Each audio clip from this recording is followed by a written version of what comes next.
They put me in solitary to break me. Now I'm creating my final masterpiece.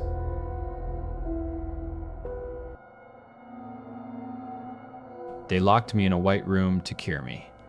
They have no idea they just gave me a canvas. The light in here doesn't have an off switch. It hums, a low electric thrum that vibrates in your teeth and makes the fluid in your eyes feel like it's about to boil. It bleaches everything. The walls, the floor, the inside of my eyelids when I try to find darkness. There's no darkness here. There is only the hum, the white, and him. He calls himself Cain. They're listening, his voice says. It's not a sound that travels through the air. It's a thought that arrives fully formed in my head, cold and sharp as a shard of glass. It scrapes against my own thoughts, which are soft and frayed like old cloth. The hum isn't the light, it's the microphone, a tiny vibration sensor in the concrete. They want to hear you scream. I don't answer. I just sit on the floor, feeling the chill seep through the thin jumpsuit and into my bones. I trace the grout lines with my eyes, a perfect, pointless grid. You're pathetic, Cain continues. I can feel him moving. He's a distortion in the corner of my eye, a shadow that detaches from my own and stands a little too tall. You sit here like a lab rat waiting for the pellet. You miss it, don't you? The work. Be quiet, I whisper. My own voice sounds alien, a dry rasping in my throat. It dies before it can even echo. The room eats all sound. A laugh that feels like ice water trickling down my spine. We are quiet. That was always the point. Do you remember the cellist? The man with the sad eyes and the beautiful hands? The memory floods in, a welcome poison. The apartment smelled of old paper and rosin. A metronome ticked on a dusty shelf, a frantic metal heartbeat. He thought the music was in the notes, I murmur, the words coming easier now. An amateur's mistake, Cain purrs, his shadow shape now kneeling in front of me, a hole of darkness in the blinding white. The music was never in the notes. It was in the space between them, the rests, the silence. He just had too many notes. We corrected the score. We gave him the perfect coda. I remember the final, profound quiet. The metronome's arm stilled.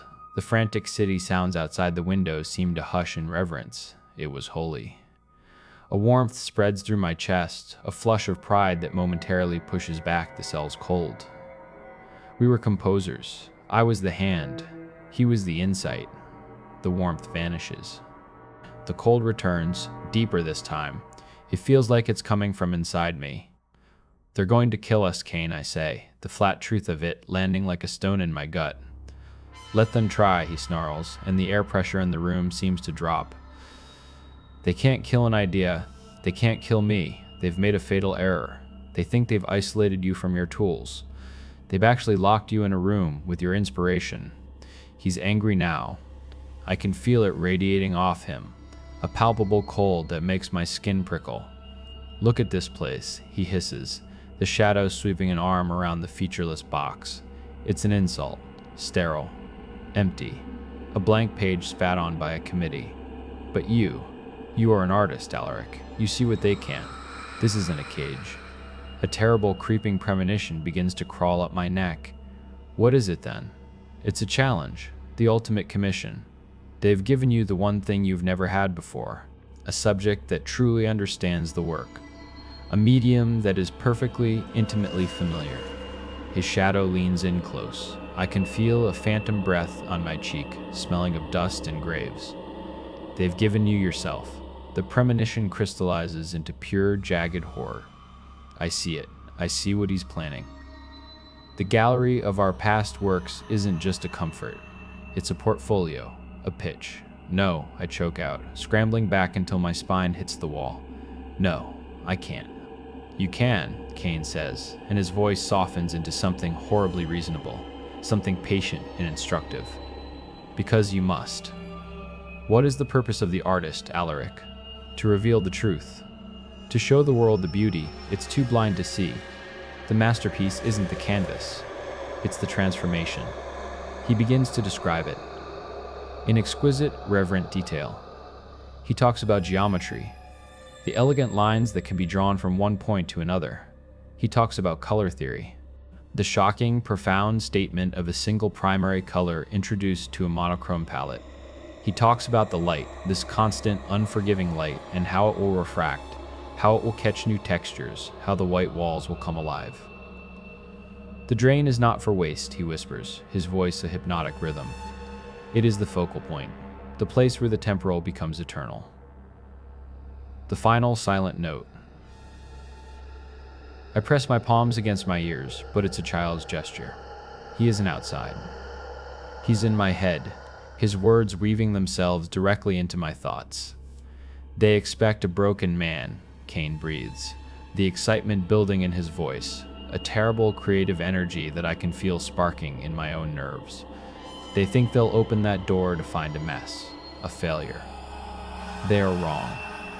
They will open that door and find a revelation. They will find a sculpture. They will find a testament so pure, so absolute, that they will have no choice but to call it art. I'm shaking. A tremor that starts deep in my marrow and works its way out. The white walls seem to pulse with the hum of the light. They are breathing, waiting. Please, I beg, stop. Shh, Kane soothes, and I feel the cold of his shadow hand on my shoulder. The fear is part of it. It's the resistance of the material. All great art requires sacrifice, but think of it, Alaric. The last thing they ever see of you will be your greatest work, our magnum opus, our signature on the world, written in the only ink that matters. He shows me, not with words anymore, but with a vision that blooms behind my eyes. A perfect, final image. And the part of me that is broken, the part that truly terrifies me, sees it. It's beautiful. The shaking stops. My breath evens out. The fear recedes, replaced by a profound electric calm. The calm of knowing precisely what to do next. I slowly lower my hands. The room is no longer a prison. It's a studio. The hum of the light is no longer a torture. It's an audience holding its breath. Kane is right. They didn't bury us. They gave us a stage. I push myself to my feet. My heart is not racing. It is keeping time. A slow, steady beat.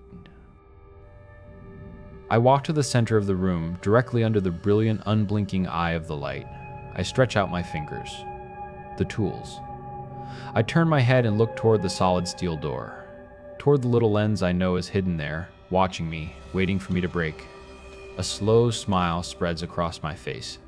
The performance is about to begin.